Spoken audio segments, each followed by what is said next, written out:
Hello there, and welcome once again to The Verdict. Mick Cornett with Kent Meyers. We're here every week, meeting interesting people and dealing with topical issues. And today, something called The Verge. Yes, we're on the verge of a new discussion. Yeah, The Verge OKC is an organization that operates in Oklahoma City, and we're having the executive director of The Verge and the program manager of The Verge on to talk about what they do, what success they're having, what they need, how can our viewers be helpful to them. I think our viewers will find this to be an interesting show because they talk about connecting the entrepreneurial folks with the resources that make the project doable.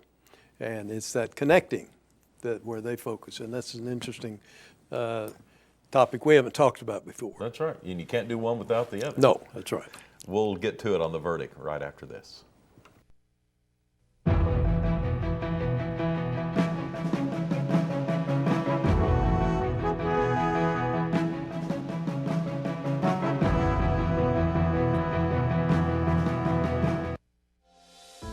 Right now, 6 feet can feel like a long ways away. But from 6 feet, we can still smile at each other. From our doorways and our stairways, from opposite sides of the street and opposite sides of the country. Through fear and frustrations, we can remind each other that we are still here for each other. Because we can still smile at each other. And we're not going anywhere. Military service ran in my blood, starting from my father, which joined the Navy, then on the Chickasaw side, my uncle, which served in the United States Army. I'm Benjamin Espinosa, Chief Petty Officer, United States Navy, and I'm Chickasaw. I went to the Secretary of Defense's staff at the Pentagon in Washington, D.C., which ultimately led to becoming a combat support technician for Naval Special Warfare, specifically SEAL Team 10. I think to be proud and to love your tribe, to love being Chickasaw, you also have to love being American. You also have to love everything that America stands for: equality, perseverance, professionalism, and power. I want my family to know that their father is a good person, but also feels that he has an obligation to the country and to love this nation. Anything worth having is worth dying for. The military and the country owes me nothing. I owe it everything. See more stories about the Chickasaw people at profilesofanation.com.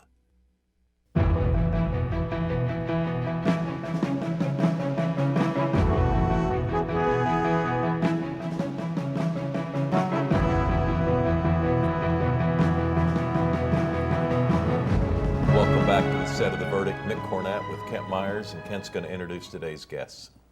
As we talked about in the open, we are pleased to have two guests joining us today to talk about an entity called The Verge OKC, V-E-R-G-E, OKC. First, we have Kristen Garcia. She is the Strategic Development and Operational Director for The Verge.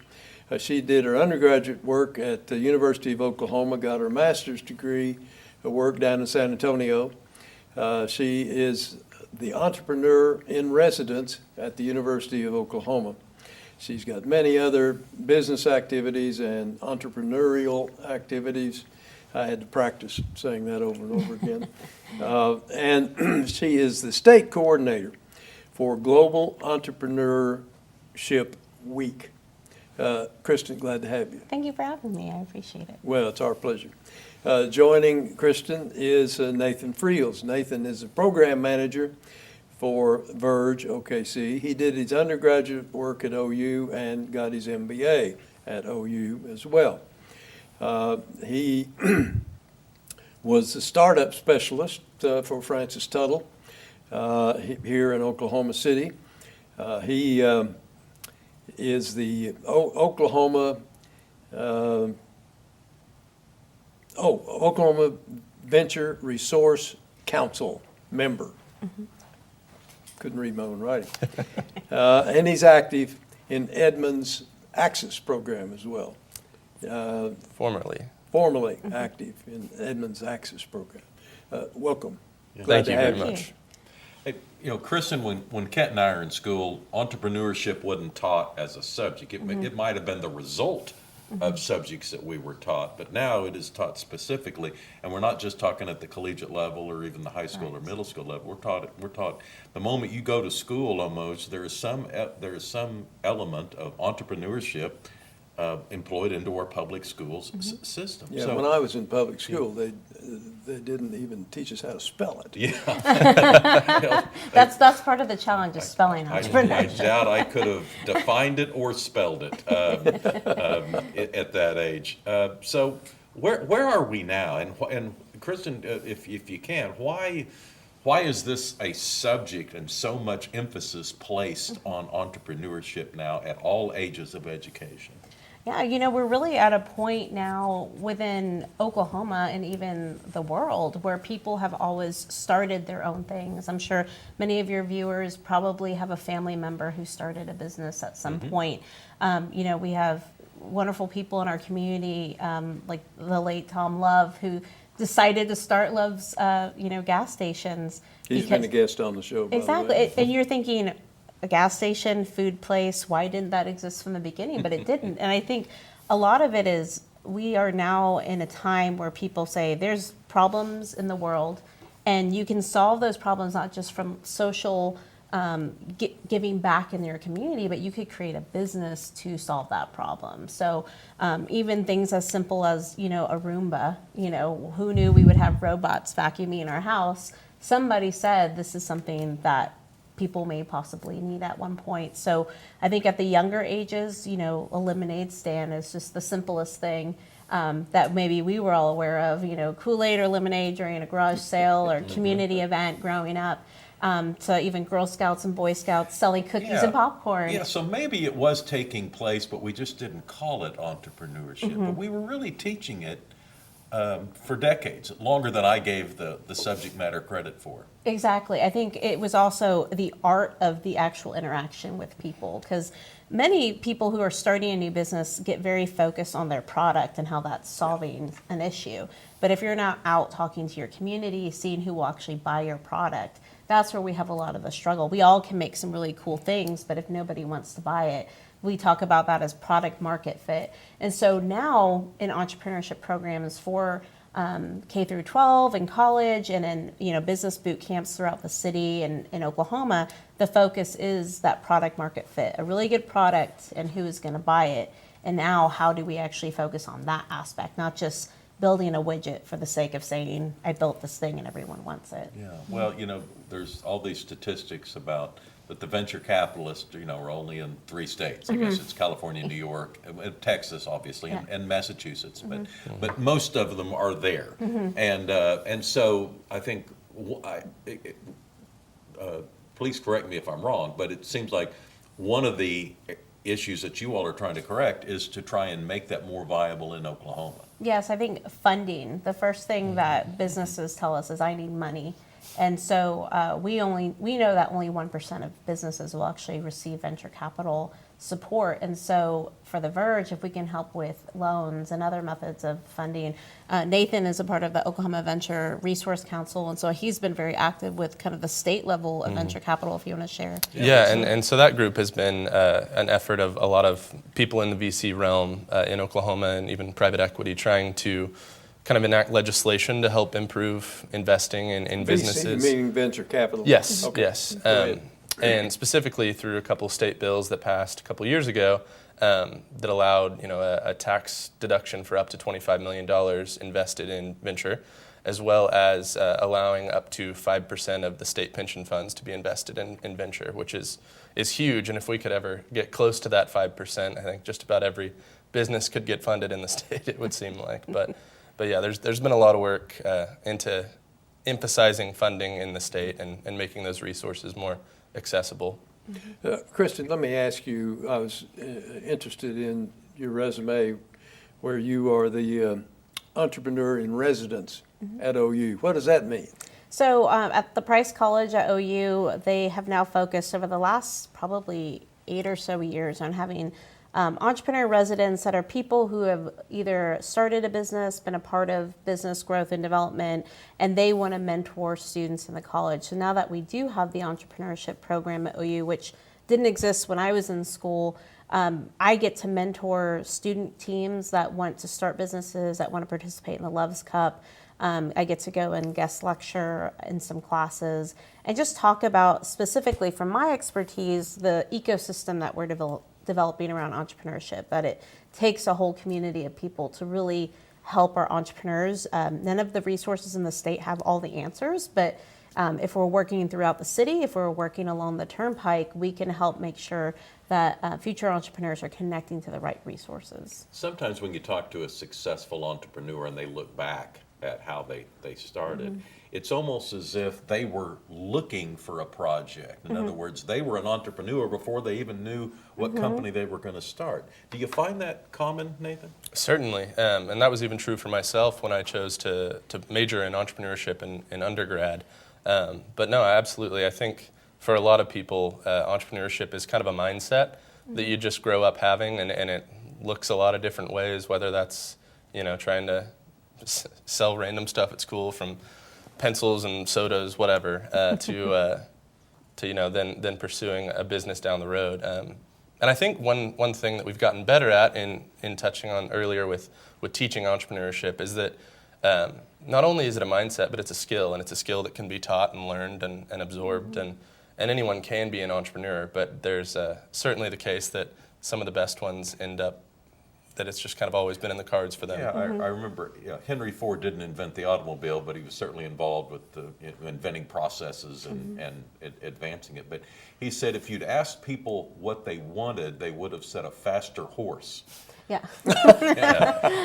And so he had to tell them what they wanted. What they really wanted was an automobile that could be manufactured at a cost they could afford. That's what they wanted, but they didn't even know that they wanted it. And so how do you teach an entrepreneur, what people might really want?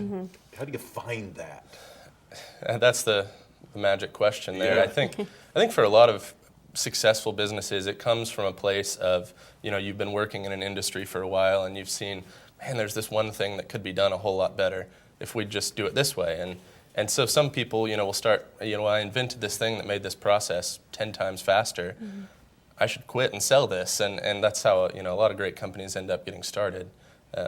So certainly, yeah. I also think it's that growth that we see in our communities.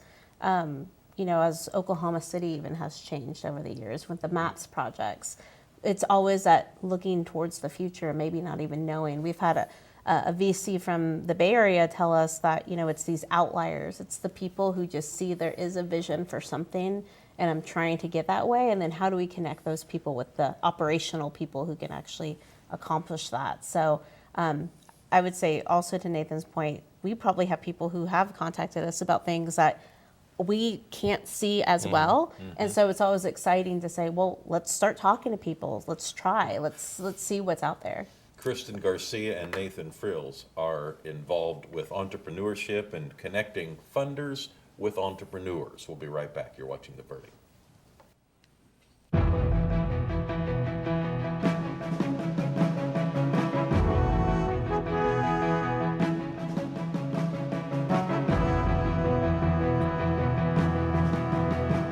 At Whitten Burridge, we're litigators. That's all we do. All of our clients, some sort of wrong has occurred to them. We try to right that wrong. Corporate America, they have all the power. It's sort of like going against an army. I like helping the underdog. That's what gets me up out of bed every day. Our success rate is phenomenal, but that's not all they get. We care about people. I'm very proud of what we've been able to do for our clients, and I'm looking forward to what we're going to do in the future. There's still a lot of wrongs that need to be righted. OU Law has a history and heritage that are unparalleled. At the University of Oklahoma College of Law, we empower our students to pursue the career of their dreams.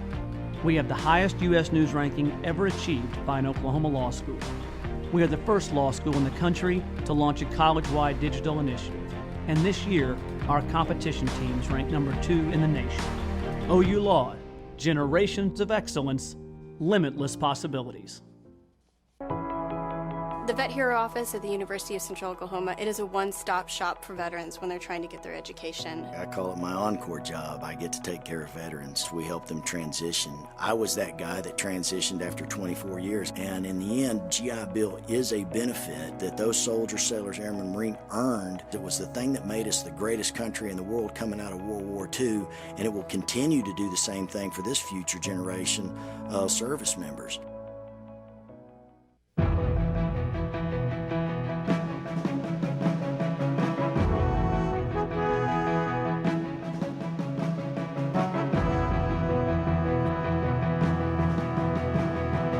Welcome back to the Set of the Verdict. We're learning about entrepreneurs and how they're connected with funders. And our experts locally are Kristen Garcia and Nathan Frills. How is your organization, The Verge, how is it funded, Kristen? So about 2 years ago, we kind of saw in the community this need for entrepreneurs and business owners at any level to get started on a business. They were a little confused of where do I go. There's so many resources, and your audience may not be aware, there's at least in Oklahoma City about 150 resources that could help you with your business. But because everyone's in their different buildings, different organizations throughout the city, they didn't know where to go. So Inasmuch Foundation and Flora Showcase C said, let's see if we can start to create a way to be able to provide that first place, that no wrong door space for our entrepreneurs. Then Cortado Ventures started in 2020 with the idea of venture capital funding and investments for tech businesses. And they all kind of connected together and said, well, what if we created The Verge, because we have a space in Bricktown. We can house the incubator offices. We do have offices for businesses, community co-working options, and then also bring in other partners. So we have funding from those three entities, and we're even housing now Generator, that has an investment accelerator program, and a G-Beta program for entrepreneurs. And then OU has their OK BioStart program out of our space. So then taking up space also helps us to pay for the venue that we're in. It's helpful to have it all in one spot, then, Yes. I guess. I noticed from your website that you had a phrase, Nathan, collaboration over competition. What do you mean by that? So I think one of the kind of founding principles. As an antitrust lawyer, that gets my attention. Go ahead. So, one of kind of our founding principles at The Verge was this idea of being a collaborative space that was, connecting people to the resources. And, I'll tell people, other resource providers in the space that, we're not trying to compete with you. We're trying to amplify what you're doing. We want to get people plugged into you. And so to have a really successful ecosystem in entrepreneurship, you just can't do it without collaborating. And that's because there's no one-stop shop that has every resource across your whole path of startup, from idea to exit. But there are a whole lot of great resources out there across the metro, as Kristen mentioned, that touch on each of those parts. And so we wanted to be a space that could exist to connect you to each of those resources along the way and kind of meet you where you're at, rather than you trying to find something that could maybe help a little bit with what you're doing, but not directly. There's an entrepreneurial effort in Tulsa called 36 Degree North. How does The Verge differ from that organization? Well, I think in a lot of ways it's similar, so would have been easier to answer how it's alike. But Well, let me re-ask the question. How are they alike? Yes, in a lot of ways. Collaboration over competition. That's exactly, yeah. And 36 Degrees North does a great job up there in Tulsa of serving the entrepreneurial community and being that connector as well. And they've got a space in the old City Hall building now where they're doing a lot of great stuff and bringing in a lot of those resources into their facility. And I know they're expanding soon to a much larger facility that'll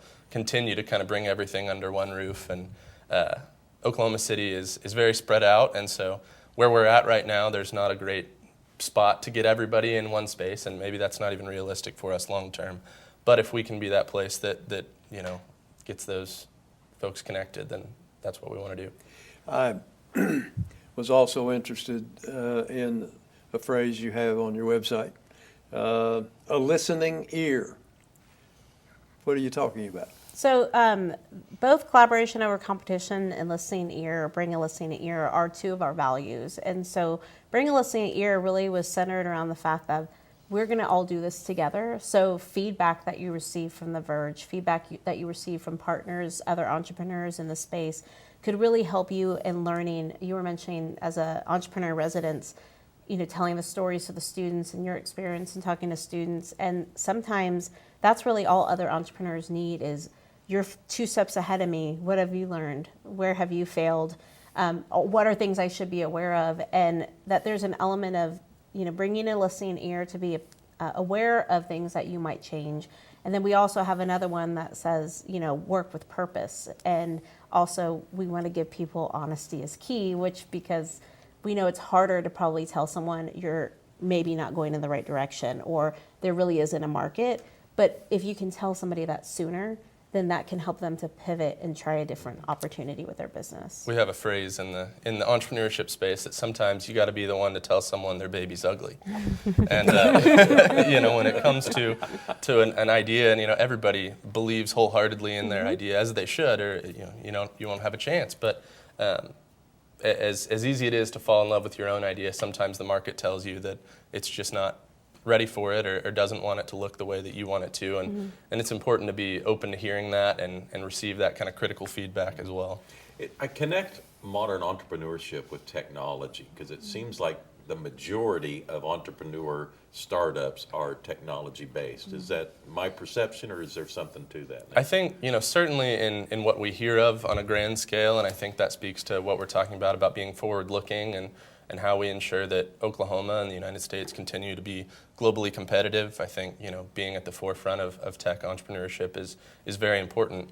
That said, at The Verge, we're also serving Main Street entrepreneurs and small businesses. So, it does take a village to create an economy, and certainly all types. But I think, when it comes to what you see in the news and certainly the large scale of entrepreneurship, tech is where we're all headed. There's also an aspect of this about getting patents and things like that. Do you all help serve the entrepreneurs if that's a necessary part of what they're trying to reach? Certainly, and we, as she talked about kind of building the community, one of our office members right now is actually an IP attorney that focuses in biotech, and so he's doing some pro bono work on a weekly basis to talk with entrepreneurs about just that and how to get started, so absolutely.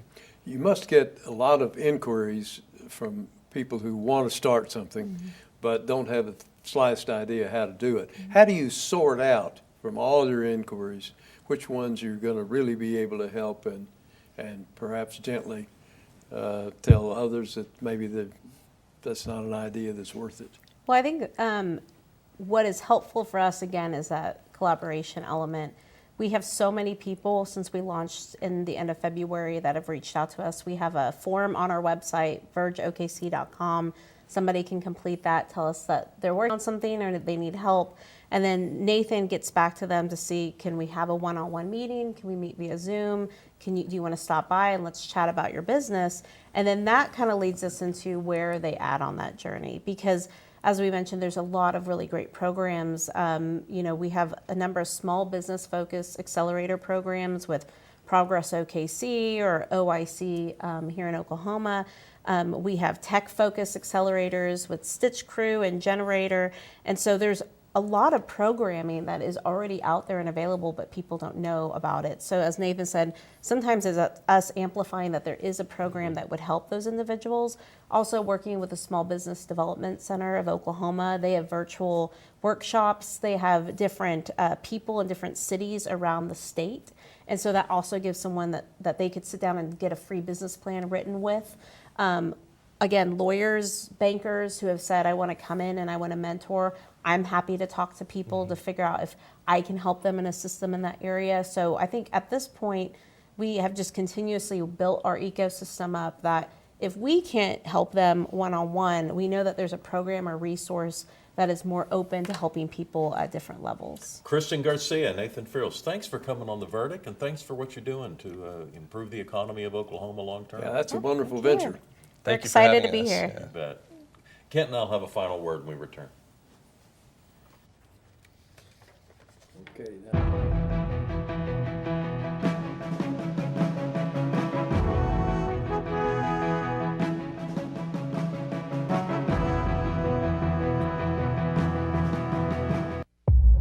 This is the epidemic of my generation. This is my HIV. This is my Black Plague. In the midst of one of our state's largest crises, Oklahomans are dying from this preventable and treatable disease on a daily basis. we believe there's hope. That little pill will cause destruction through your whole life. Watch the entire award-winning 9-part docuseries Killing Pain, made available by Fighting Addiction Through Education at killingpain.com. It used to be okay in hospitals. It used to be okay in movie theaters. It was okay in classrooms, restaurants, and airplanes. But thanks to a greater understanding of the dangers, that's not okay anymore.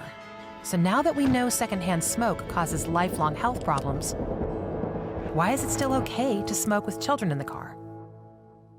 Bottom line, it's not okay. Let's get serious about protecting kids. Join the fight at stopswithme.com. All children deserve a life of hope and love, but sometimes they experience a life of pain, neglect, and abuse. When that happens, each child deserves all the quality assistance and representation that can be offered in our legal system. For more information, call 23-CHILD. Oklahoma Lawyers for Children, helping to bring hope and love back to the lives of abused children. You will always be mom and dad to me. You have children coming from a different lifestyle, different mindset. You have to open your arms and really do what you have to do to have that child become a part of your family. And if it's more patience, that's what you do. Kids gotta know they can trust you. And that's what we've tried to do with these kids. You will always be mom and dad to me.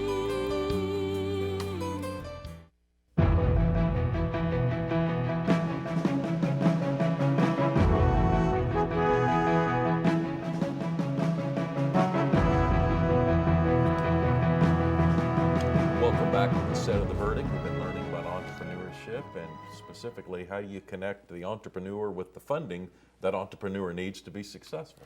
Well, it's an important link in the project being successful, and I'm glad we've got people like Nathan and Kristen out there working on it. We have two websites to give to you, and if you were going to alphabetize websites, these two might be like right next to each other in the alphabetical list. It's theverge.com, where you can find more information about Kristen and Nathan's work. And then we have a website, theverdict.tv, where you can tell us about a guest you'd like to see or a subject you'd like to see discussed on a future episode. That's going to do it for now. We'll see you next week.